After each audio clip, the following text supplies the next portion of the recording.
तथागत द्वारा उपदेशित जो सद्धम्म है, उस सद्धम्म को भली भांति अपने जीवन में उतार कर, अपने जीवन में पालन कर, हम हमारे जीवन के जो कुछ भी कठिनाइयाँ हैं, जीवन की जो विकट परिस्थितियाँ हैं, उस परिस्थिति में अगर धम्म को याद करते हैं, अगर धम्म को अपनाते हैं, सम्यक दृष्टि से भगवान के द्वारा उपदिष्ट धम्म को उस जगह पर अप्लाई करते हैं, तो निश्चित ही वह जो धम्म है उस समय हमें तार कर ले जा सकता है।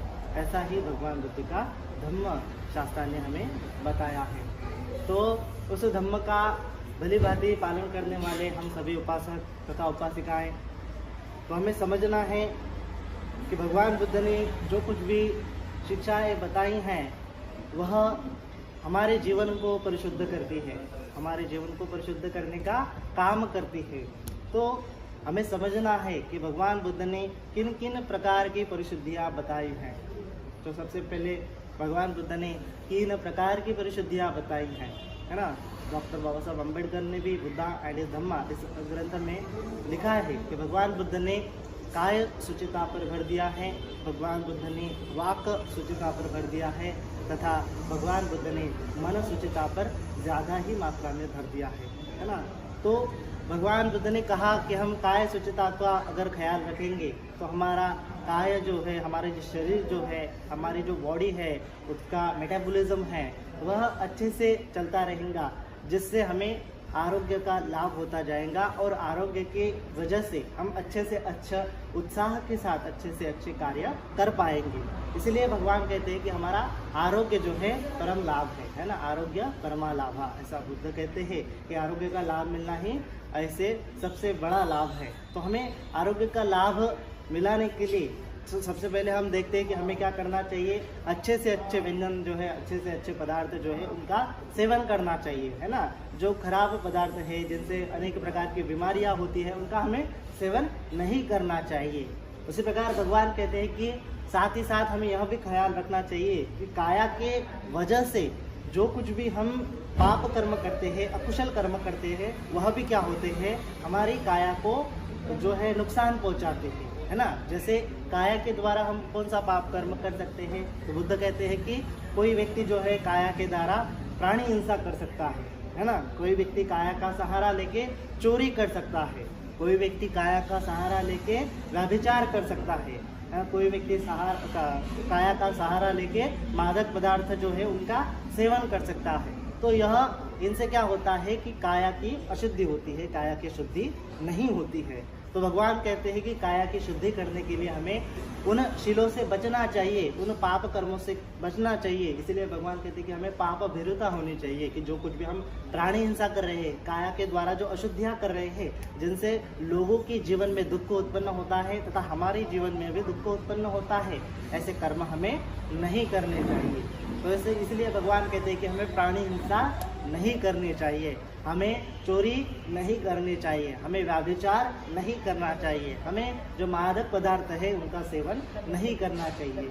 इन चीज़ों की वजह से क्या हो जाएगा, हमारी काया की शुद्धि होती चली जाएगी, जिससे हमें आरोग्य का लाभ होता चला जाएगा, आयु का लाभ होता चला जाएगा, वर्ण का लाभ होता शुरू हो जाएगा और काया के द्वारा हमें सुख की अनुभूति, सुख का लाभ मिलता चला जाएगा और जो है बल का भी लाभ हमें साथ ही साथ मिलता चला जाएगा, है ना। भगवान कहते हैं कि अभिवादन शीलिसा निचंग वड्डा पचायो चत्तारो धम्मा वड्डांति आयु वर्णो सुखंग बलंग, कि अगर हम नित्य रूप से बड़ों का आदर करते हैं, सम्मान करते हैं, शीलों का पालन करते हैं, तो हमें 4 बातों का जो लाभ होता है। सबसे पहले आयु का लाभ होता है, अच्छी आयु मिलती है, दीर्घायु हमें मिलती है ना। उसके पश्चात आयु वर्ण हमें मिलता है, अच्छा जो सुंदर रूप है काया का वह हमें मिलता है, सुख हमें मिलता है, काया की वजह से जो सुख मिलने वाला आता है वह सुख हमें मिलता है, और जो बल होता है कार्य करने के लिए वो बल की प्राप्ति भी हमें शीलों के पालन की वजह से, आदर सत्कार करने की वजह से, सेवा करने की वजह से प्राप्त होता है। तो इसलिए भगवान कहते हैं कि शीलों का पालन करने से हमारी जो शरीर शुद्धियाँ होती है और भीतर ही भीतर जो हमारी मन शुद्धि की प्रक्रिया थी उसी समय चालू हो जाती है, शुरू हो जाती है। तो भगवान कहते हैं कि और हमें सूक्ष्म तौर पर जब पाप कर्म नहीं करना है तो हमारी परिशुद्ध करना है, हमारा जीवन परिशुद्ध करना है, तो जिस प्रकार हमने काया के द्वारा शुद्धियाँ अपनाई हैं, काया के द्वारा जो शील पालन करने का व्रत उठाया है, उसी प्रकार हमें वाचा के द्वारा वाक शुद्धि पर जो है बल देना चाहिए, जो है हमें वाक शुद्धि का प्रयत्न करना चाहिए। इसीलिए भगवान कहते हैं कि वाचा के द्वारा कौन सी अशुद्धियाँ हम करते हैं। तो सबसे पहले भगवान कहते हैं कि मूसावादा वीरमणि। सबसे पहले तो हम वाचा कर्मक से क्या करते हैं, झूठ बोलते हैं। तो हमें झूठ बोलने से क्या होता है, वाक के द्वारा अशुद्धि जो है निर्माण होती है हमारे जीवन में, वह भी बड़ी मात्रा में हमारे जीवन को असंतुलित करती है, हमारे मन को अशुद्ध करती रहती है। उसके पश्चात भगवान कहते हैं कि पिसुणाय वाचाय वीरमणि। जो कुछ भी हम चुगली करते हैं, इधर की बातें उधर करते हैं, उधर की बातें इधर करते हैं, तो ये जो चुगली चहाड़ी करना बोलते हैं, वह भी क्या है, हमारा वाचा के द्वारा किया गया अशुद्ध कर्म है। तो उसे हमें नहीं सेवन करना चाहिए। उसके पश्चात भगवान कहते हैं कि भारुषाय वाचाय वीरमणि, कि जो कुछ भी हम दूसरों को दुखाने के हेतु, दूसरे के मन को दुखाने के हेतु, दूसरों को नीचा दिखाने के हेतु जो कुछ भी बातें कहते हैं, वह बातें भले ही क्यों ना सत्य हो, लेकिन उसे नहीं कहना चाहिए। कठोर वाणी का हमें जो है सेवन नहीं करना चाहिए। इसी प्रकार भगवान कहते हैं कि हमें संपप्पलापा वीरमणि, कि जो कुछ भी व्यर्थ बकवास है, व्यर्थ बातें है, जो हमें मन की शुद्धि के लिए, काया की शुद्धि के लिए तथा वाचा की शुद्धि के लिए उपयोग नहीं लाती, उन बातों को हमें नहीं करना चाहिए। व्यर्थ में गड़बड़ जो है हमें नहीं करना चाहिए। इससे क्या होता है, अगर हम इधर उधर की बातें करने लगेंगे तो हमारी अशुद्धि जो है बढ़ती ही चली जाएंगी, है ना। इसी प्रकार भगवान कहते हैं कि 4 बातों का अगर सेवन करे, जो झूठ ना बोले, चुगली ना करे, कठोर वाणी ना बोले तथा व्यर्थ जो वाणी है वह ना कहे, तो हमारी वाक को शुद्धि होनी शुरू हो जाती है। उसी प्रकार भगवान कहते हैं कि इस प्रकार से हमें मन की शुद्धि भी करना जरूरी होता है ना। तो मन की शुद्धि के लिए भगवान जो बताते हैं कि मन किस प्रकार अशुद्ध होता है, तो भगवान कहते हैं कि जिस प्रकार हम अन्न का सेवन करते हुए हमारे शरीर को विविध तरह की बाधाएं उत्पन्न करते हैं, उसी प्रकार मन का अन्न जो होता है उसे सेवन करते हुए हम हमारे मन को अशुद्ध करते रहते हैं, है ना। जैसे कि जो मीठे मीठे पदार्थ है, ऑयली पदार्थ है, उनका सेवन करके हम हमारा आरोग्य को खोते चले जाते हैं, है ना। हम अच्छी तरह से जो है शरीर को संभाल नहीं पाते, आरोग्य का लाभ हमें नहीं होता है। उसी प्रकार यदि मन से अच्छी चीज़ों का यदि हम सेवन ना करें तो क्या हो जाता है, हमारा मन जो है अशुद्ध होता शुरू हो जाता है, और मन के कारण ही हमें दुख जो है हमारे जीवन में उत्पन्न होता है। भगवान कहते हैं कि ये जो काया की शुद्धि है और ये वाक की शुद्धि है, वाचा की शुद्धि है, वह मन की शुद्धि के कारण ही शुद्ध होती है, मन की शुद्धि के अशुद्ध के कारण ही अशुद्ध होती है ना।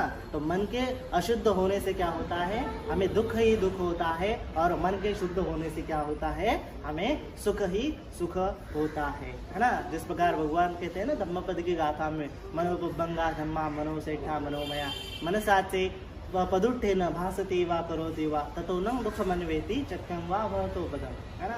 मन से अगर दुष्शील कर्म करे, दुष्शील मन से, प्रदुष्ट मन से, मनसा से पदुट्ठेन, प्रदुष्ट मन से यदि कोई कर्म करते हैं तो उसी प्रकार ततो न दुःखमन्वेति, उसी प्रकार दुख हमारे जीवन में आता है। जैसे बैलगाड़ी का जो बैल होता है उसके पैरों के पीछे चाक जो है चलता जाता है, उसी प्रकार हमारे जीवन में दुख जो है आना शुरू हो जाता है। तो इसीलिए भगवान कहते हैं कि मनोपुब्बंगा धम्मा मनो सेठा मनोमया मनसा से प्रसन्नेन भासते वा करोति वा ततोनं सुखमन्वेति छायाव अनपायिनी। मनसा से प्रसन्नेन, मन के प्रसन्न होने से जो कुछ भी हम कर्म करते हैं, प्रसन्न मन से जो कुछ भी हम कर्म करते हैं, उससे क्या होता है, मनसा से प्रसन्नेन भासती वा करोति वा ततो न सुखमन्वेति। तो उस प्रकार से हमारे जीवन में सुख का निर्माण होता है, जैसे छाया व अनपायिनी, कभी भी साथ न छोड़ने वाली छाया होती है, उसी प्रकार हमारे जीवन में निरंतर सुख का वर्षाव होता है, सुख की बारिश होती है। यद्यपि हम प्रसन्न मन से प्रदुष्ट मन का विरोध करके, प्रदुष्ट मन का निरोध करके, प्रसन्न मन उत्पन्न करके वो जो कुछ भी सुचिताएं ग्रहण करने के लिए काम करते हैं, कार्य करते हैं, कर्म करते हैं, उससे हमारा जीवन जो है सुखमय होता चला जाता है। तो भगवान कहते हैं कि मन का आहार जो है हमें समझना चाहिए, किस आहार के कारण मन जो है प्रदुष्ट होता रहता है ना। हम ज़्यादातर क्या करते हैं, ज़्यादातर हम बाहरी मात्रा का जो आहार होता है, कवलिक आहार बोलते हैं, जिसे जो कुछ भी अच्छी चीज़ें हैं, जैसे कि चपाती है, दाल है, चावल है, रोटी है, तो उन चीज़ों का अच्छी चीज़ें लेके अच्छे पदार्थों से अच्छे व्यंजन से क्या करते हैं, वो चीज़ें निर्माण करते हैं और तथा उसका सेवन करते हैं, है ना। कोई ऑयल जो चेक करते हैं कि ये शुद्ध है कि नहीं, कोई घी चेक करते हैं कि ये शुद्ध है कि नहीं, वो जो कोई केमिकल्स उसमें ऐड किए हैं क्या, वो चेक करते हैं। उसी प्रकार हम सतर्क रहते हैं कि कोई भी बुरा पदार्थ, कोई भी नशीली पदार्थ, कोई भी विषैली पदार्थ, कोई भी केमिकल्स जो हमारे शरीर को हानिकारक होता है, उस केमिकल का हम पदार्थ के रूप में सेवन ना करें। उसी प्रकार भगवान कहते हैं कि यह तो सिर्फ कवलिकार आहार होता है, लेकिन भगवान ने 4 प्रकार के आहार बताए हैं, है ना। तो 4 प्रकार के आहार में भगवान पहला आहार कहते हैं, वो जो हम चावल रोटी सब्जी जो कहते हैं ना, उसे सेवन करते हैं हर रोज के जीवन में, वह क्या होता है, कवलिकार आहार होता है, माने कि फिजिकल आहार होता है, उसे हम ग्रहण करते रहते हैं। तो उस आहार के सेवन से ही हमें शारीरिक लाभ मिलता रहता है। लेकिन भगवान कहते हैं हम बाकी के जो 3 आहार है, वह 3 आहार क्या है, मनो आहार है, मन के आहार है, उस पर हम कभी ध्यान ही नहीं देते, है ना। इसीलिए हमें मन का स्वास्थ्य जो है नहीं मिलता, मन का सुख हमें नहीं मिलता, मन की परिशुद्धि हमें प्राप्त नहीं होती है ना। हम तो ज़्यादातर बाहरी जो पदार्थ है उसका सेवन कैसे करें, जो फिजिकल स्टफ है उसका सेवन कैसे करें, उस पर ही भर देते हैं। किंतु यदि भी हम नहीं सोचते कि है भगवान बुद्ध ने 3 आहार बताए हैं जो मन के आहार है, जिसके कारण हमारा मन भी अशुद्ध होता चला जाता है। तो उसी आहार में अगर हम अच्छे से अच्छा डाइट सेवन करें, मन के आहार में अगर हम अच्छे से अच्छा डाइट सेवन करें, तो निश्चित ही रूप से हमारा मन क्या होता चला जाएगा, परिशुद्ध होता चला जाएगा। तो भगवान बुद्ध ने 3 और आहार बताए, 4 आहार बताए। तो पहले कवलिकार आहार होता है कि जो फिजिकल वस्तुएं हम खाते हैं, दाल चावल रोटी सब्जी, जो कुछ भी लिक्विड होता है, जो कुछ भी होता है जो हम डेली रूप से जीवन यापन के लिए खाते हैं, एक वो आहार होता है, उसे कवलिकार आहार बोलते हैं। और बाकी के 3 आहार होते हैं, वह जो होते हैं मनो आहार होते हैं। तो मन के आहार का हमें अच्छे मन के आहार का हमें सेवन करना चाहिए। इसलिए भगवान जो है उपदेश करते हैं कि मन का पहला आहार होता है मनोस्पर्श आहार। कौन सा आहार होता है, मनोस्पर्श आहार। कि जो कुछ भी हम बाह्य जगत में जीते रहते हैं, तो बाह्य जगत में इंद्रियों के स्पर्श से हमें जो कुछ भी मन को अनुभूति होती है, जो मन को सुखद लगता है, मन को दुखद लगता है, मन को अप्रिय लगता है, मन को प्रिय लगता है, उन आहारों को मनोस्पर्श आहार कहते हैं। जैसे कि चक्षु से हमें क्या देखता है, अच्छा रूप देखता है, आंखों से अच्छा रूप देखता है, तो मन क्या करता है, उसमें स्वाद लेना शुरू कर जाता है। उसी प्रकार यदि भी कोई कुरूप रूप दिखे तो क्या करता है, मन उस समय द्वेष की भावना उत्पन्न करता रहता है ना। कानों से कोई अच्छी ध्वनि सुने तो मन उसमें आसक्त होता जाता है, उसका सेवन करता है, उस मधुर स्पर्श का, कानों से जो मधुर स्पर्श हुआ उसका मन सेवन करता रहता है ना। वैसे ही कोई गंध अच्छा लगे तो उस मधुर गंध का, सुगंध का मन क्या करता है, सेवन करता रहता है, प्रचुर मात्रा में सेवन करता रहता है। और उसी प्रकार कोई स्पर्श यदि भी हमें अच्छा लगे तो उस स्पर्श का भी मन जो है उपभोग लेता है, स्पर्श रूप में आहार का सेवन करता है। तो ये मनोस्पर्श आहार हो गया। तो उसमें ही हम क्या करते हैं, अच्छे पदार्थों का सेवन करते हैं, अच्छे स्पर्शों का सेवन करते हैं।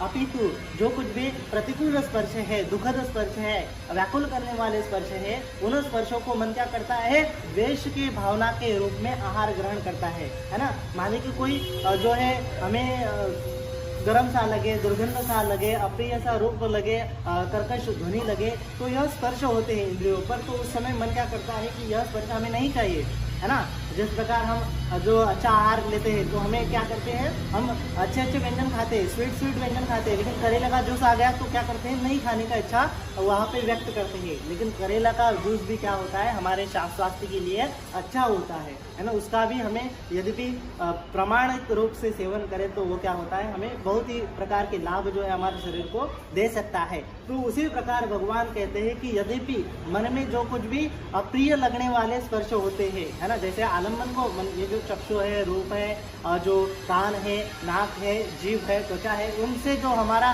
स्पर्श होता है बाह्य जगत में, उस स्पर्शों के कारण जो कुछ भी अप्रिय सा लगता है हमें, उसका अप्रिय का हम सेवन नहीं करते, उसका निरोध करने की कोशिश करते हैं। लेकिन उस निरोध करने की कोशिश में हम जो है द्वेष का आहार मन में निर्माण करते जाते हैं। तो यह द्वेष का आहार जो है, द्वेष का संस्कार क्या है, मन को विकृत करता है, मन को नष्ट करते हुए चला जाता है, मन को अशुद्ध करते हुए चला जाता है। एक तो द्वेष का आहार होता है और एक होता है प्रिय का, जो लोभ युक्त आसक्ति का आहार होता है, वह भी क्या करता है, मन को संस्कारों से निर्मित करता है और अशुद्ध करते हुए चला जाता है। तो तीन प्रकार के स्पर्श होते हैं। एक तो लोभ युक्त स्पर्श हो सकते हैं, आसक्ति युक्त स्पर्श हो सकते हैं, जिन स्पर्शों के कारण मन उसमें आसक्त होता है और जिन स्पर्श के कारण मन में उसमें द्वेष उत्पन्न करता है। तो ये दोनों प्रकार के स्पर्श होते हैं जिनके सेवन से मन क्या होता है, अशुद्ध होता चला जाता है, होता चला जाता है, होता चला जाता है। उसी प्रकार भगवान कहते हैं कि दूसरा आहार भी होता है मन का, तो उसे मनोसंचेतना आहार कहा है। क्या कहा है?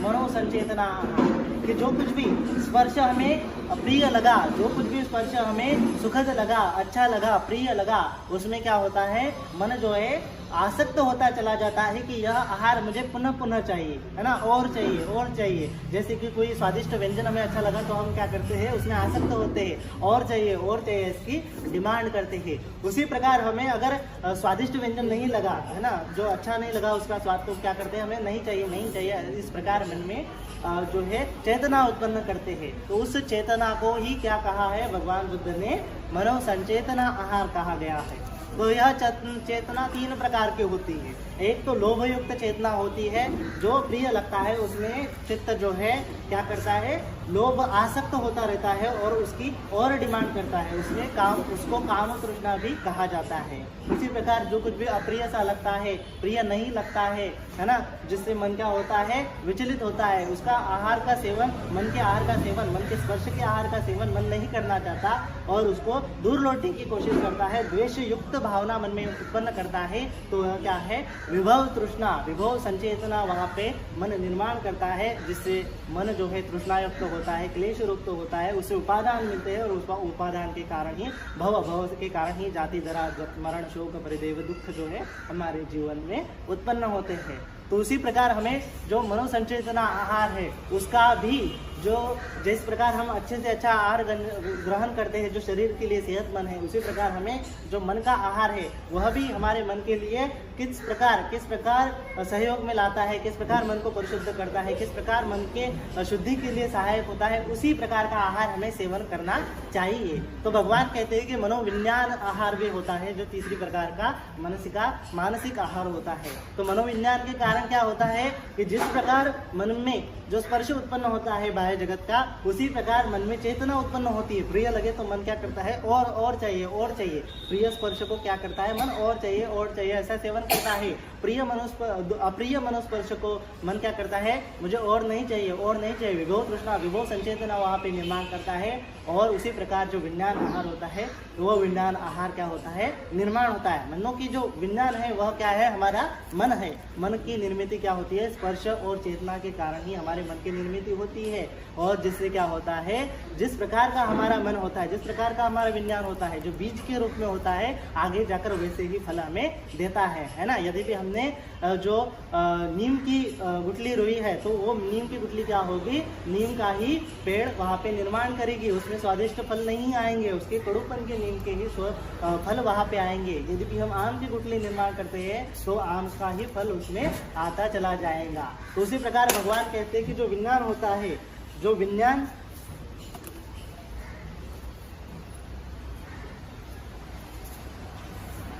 बीज रूप में पनपता चला जाता है, बढ़ता चला जाता है। और जिस प्रकार के बीज होते हैं, जिस प्रकार मन में बीज होते हैं, कर्म के बीज होते हैं, है ना, हम बनते हैं ना, कर्म के बीज होते हैं। तो जो विज्ञान के कर्म के बीज होते हैं, जो काम तृष्णा के कारण उत्पन्न होते हैं, भव तृष्णा के कारण उत्पन्न होते हैं और विभव तृष्णा के कारण उत्पन्न होते हैं, उन तृष्णाओं के बीजों से ही हमारा विज्ञान उत्पन्न होता है। और उस प्रकार का मतलब विज्ञान माने कि वो फल देता है हमें, तो वह फल हमें क्या होता है, उन तृष्णाओं के कारण यदि भी फल का निर्माण होता है तो वह दुखद होता है। उसीलिए भगवान कहते हैं कि यदि हम अच्छे से अच्छे बीज हमारे चित्त में बोए, अच्छे से अच्छे संस्कार हमारे मन में डाले बोए, तो उसका क्या होगा, अच्छे से अच्छा फल आएगा, सुखद से सुखद फल आएगा। इसीलिए भगवान कहते हैं कि जो मनोस्पर्श है, मनोसंचेतना आहार है, मनोविज्ञान आहार है, उसमें हमें सम्यक दृष्टि से दृष्टि उत्पन्न करते हुए सेवन करना चाहिए कि यह जो इस वक्त इस क्षण मेरे मन में जो कुछ भी स्पर्श उत्पन्न हो रहा है, उस स्पर्श के प्रति मेरे मन का कैसा भाव है। प्रिय है तो मन उसमें आसक्त नहीं हो रहा है, अप्रिय है तो मन उसमें द्वेष तो नहीं कर रहा है। इस प्रकार सम्यक दृष्टि से दृष्टि उत्पन्न करते हुए देखे और उस समय समता सजगता बनाए रखे तो क्या होता है, हम सम्यक आहार ग्रहण करते चले जाएंगे। उस सम्यक आहार के कारण जो कुछ भी तृष्णाएं हैं उसका क्षय होता चला जाएगा, उसकी निर्जरा होती चली जाएगी, जो कुछ भी संस्कार है वह क्षीण होते चले जाएंगे। तो भगवान कहते हैं कि क्षीणं पुराणं नवं नत्ति संभावन, तो उससे क्या हो जाता है, हमारा चित्त जो है विरक्त चित्ता आयति के भवस्मि। इस जगत में ही यद्यपि हम जो कुछ भी अप्रिय सा लग रहा है मन को, उसका सेवन समता के साथ सम्यक दृष्टि के साथ सेवन करें। जो कुछ भी हमें प्रिय सा लगता है उसको सम्यक दृष्टि से देखते हुए ग्रहण करें तो क्या हो जाता है, हमारे जो पुराने संस्कार होते हैं काम तृष्णा के, भव तृष्णा के, विभव तृष्णा के, उसकी निर्जरा होनी शुरू हो जाती है। तो इसी प्रकार सम्यक रूप से यद्यपि हम आहारों को ग्रहण करते हैं, मन के आहारों को ग्रहण करते हैं जो बड़ी मात्रा में इम्पोर्टेंट है ना। वैसे तो हम देखते हैं कि जो स्थूल आहार होता है, कवलिक आहार होता है, वो तो हम दिन में 3 बार या फिर 4 बार लेते हैं। एक तो सुबह ब्रेकफास्ट लेते हैं, दोपहर में लंच लेते हैं, नाइट में के समय डिनर लेते हैं और कोई स्नैक भी लेता है। तो चार दिन में 4 बार ही हम उसका क्या करते हैं, सेवन करते हैं। लेकिन जो मन का आहार होता है वह क्षण प्रति क्षण हम वो सेवन ही करते रहते हैं। तो भगवान कहते हैं हमारे मन के आहारों के प्रति हमें सजगता निर्माण करनी चाहिए। और किस प्रकार से मन आहार ग्रहण कर रहा है, राग का, द्वेष का, मोह का, है ना, तो उस प्रकार से हमें सोचना चाहिए कि इस प्रकार के आहार से मुझे दुख ही दुख मिलेगा, है ना।